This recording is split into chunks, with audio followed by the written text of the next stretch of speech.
Coming up, a Senate bill that affects electrical car owners. Details ahead. Plus, UTRGV kicks off Welcome Week with the Stomp. More on the event in minutes. And Parking and Transportation Services clarifies a misunderstanding around the Vaquero Express. Kvaq-Tv starts now.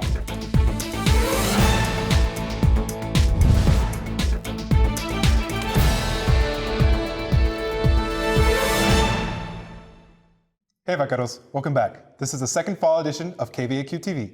I am Jared Palmares. And I am Dathan Tervino. Today is Tuesday, September 4th, and at the top of the newscast,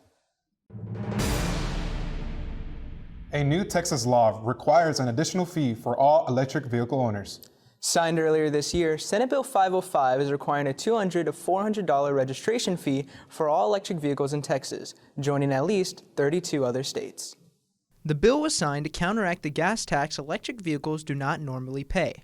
The money from the bill gets deposited into the state highway fund where the gas tax is supposed to go. Political science professor Nicholas Kiersey brings up the environmental impact this bill could have. I think in a time where we're trying to incentivize the use of those alternative forms of energy in order to offset global warming, it's sending the wrong message. He continues by saying it's coming at the wrong time, when the switch to electric cars is preferable. Right now, we need to be making sure that people adopt electric vehicles when they're buying a new vehicle, when it's time for them to buy a new vehicle. If you are buying a new car, we want people to be able to get affordable electric vehicles. The main affected party?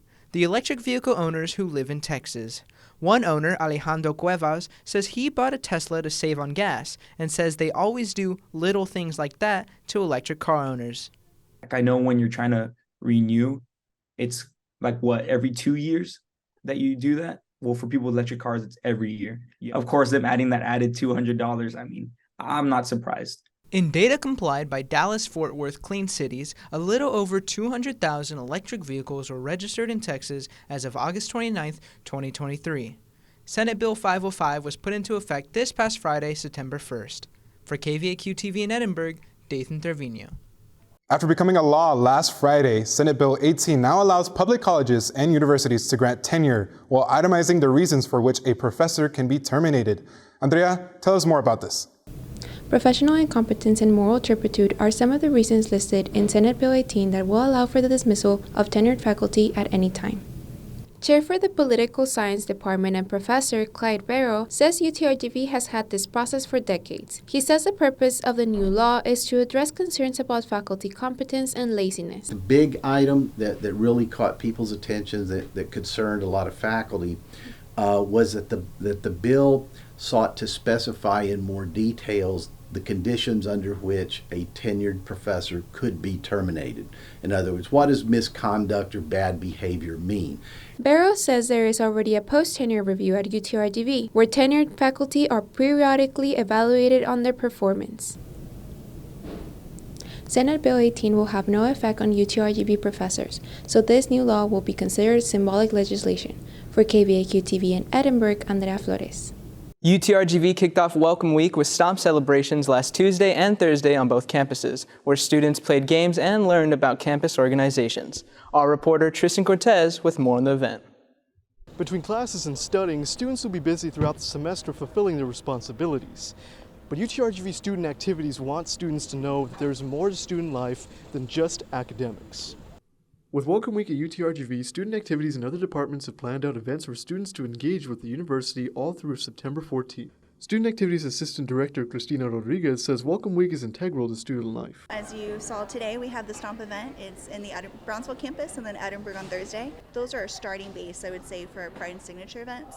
I can see it's going to be growing with the athletics program as it continues to grow, that our department will be participating in some capacity. During the Stomp in Brownsville, student organizations such as the Sculpture Club hosted booths to inform and sign up students who were interested in joining. Sculpture Club President Yvette Ladios and fellow Vice President Anaí Garcia say students outside of the art field are welcome to join.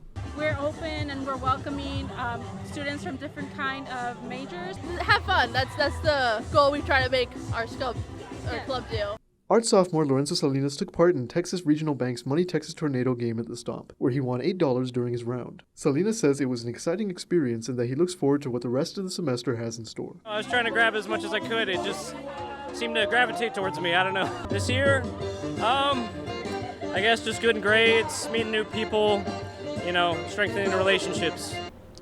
Welcome Week will continue with late night at 9 p.m. Thursday at the University Recreation Center on the Edinburgh campus on September 7th. Students who want to know more about upcoming events at UTRGV can visit calendar.utrgv.edu. For Kvaq-Tv in Edinburgh, Tristan Cortez. Here at UTRGV, more students means less parking availability and more usage of transportation services, causing a misunderstanding earlier this month. Julia Guerrero with the story. A miscommunication over the Westlake-Brownsville connector caused major confusion for commuters mid-August. Within the first week of services, the Transportation Department says it has already seen its fair number of issues arise. Many students voiced their concerns with the assumed cancellation of the Westlake to Brownsville connector through the Vaquero Express. But the Director for Transportation Services, Maribel Contreras, says it was all miscommunication. During the summer, Parking and Transportation Services held public meetings to discuss the proposed changes for Vaquero Express and Volt services. Contreras says the department covered the changes to the Westlake to Brownsville connector in the agenda. It was actually a transition of service from UTRGV providing the service to Valley Metro now providing the service through an orange line. Of course, there were some gaps on the service where there was some students that had some concerns on the service. We are providing those gaps of service through our campus connector. The Vaquero Express is not the only transportation service that the university provides. Volt shuttle services are also available for the UTRGV community to get around campus. Contreras says there are parking lots such as Zone 1 on the Edinburgh campus that do not always get utilized. She encourages students to use the Zone 1 parking and use Volt services to travel to the main campus. Some students, such as fine art senior Robert Aguilar, view the free transportation services as beneficial for students. I do think it's beneficial for those who don't have the patience or the means to go from campus to campus. I do like the fact that they arrive a few minutes early and then they wait for the time of leaving, so departure time, which does give people ample opportunities. The Department of Transportation provides updates of any transportation changes through its website, social media, and the UTRGV and Ride Systems apps, where students can view live tracking maps and schedules of the Vaquero Express and Volt services. For any questions or concerns, contact the Parking and Transportation Services at utrgv.edu/parking-and-transportation or using the phone numbers on your screen. For Kvaq-Tv in Edinburgh, Julia Guerrero. This month, the UTRGV School of Medicine began a new initiative that changes its organizational structure to resemble successful academic healthcare institutions in the country. Transforming Care Together is the new initiative that will combine the school's 14 clinical and basic science departments into 7 integrated service unit models. It's expected to strengthen the alignment between UT Health, RGV, and the School of Medicine, which aims to improve recruitment and research, expand class size, and bring opportunities for new specialty clinical areas. Senior Vice President for UT Health RGV and Dean of the School of Medicine, Dr. Michael B. Hawker, states in a news release that he understands the school's needs as it continues to grow. According to the School of Medicine, the transition process officially began last Friday and will continue with future meetings and opportunities for faculty and staff to provide input on the remaining design work.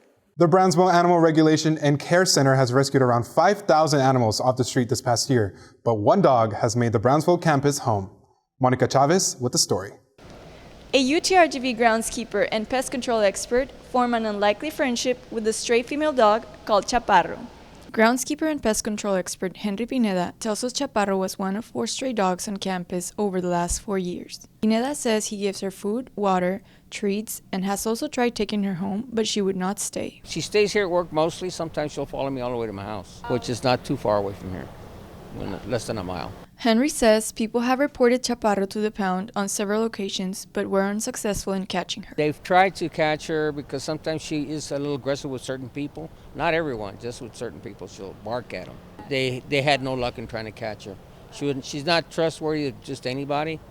They tried using a cage to catch her, but she was too smart to go in it and get caught. Director of Animal Services of the Brownsville Animal Regulation and Care Center, Antonio Caldwell, says the non-alive outcome at the center improved drastically within the past 3 to 4 months. He shares 78% of the animals that went into their facility left alive and well. But there is a very sad reality that we face that some animals don't make it out of our shelter alive. So we'll euthanize because of injuries, sickness, illnesses, and then we euthanize, unfortunately, for space. Caldwell says stray dogs have 3 days to be reunited with their owners.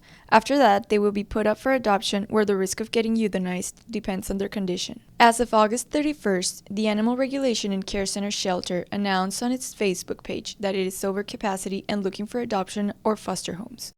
Caldwell encourages owners to spay and neuter their pets. For more information about adoption services and volunteering opportunities at BARC, you can visit brownsvilletx.gov. In the meantime, Pineda says he plans on taking care of Chaparro until she finds a home. For Kvaq-Tv in Brownsville, Monica Chavez. That is all for today. Make sure to watch us Monday through Friday on VCast monitors and social media. For Kvaq-Tv, I'm Dathan Trevino. And I am Jared Palomares. Have a great week, Vaqueros.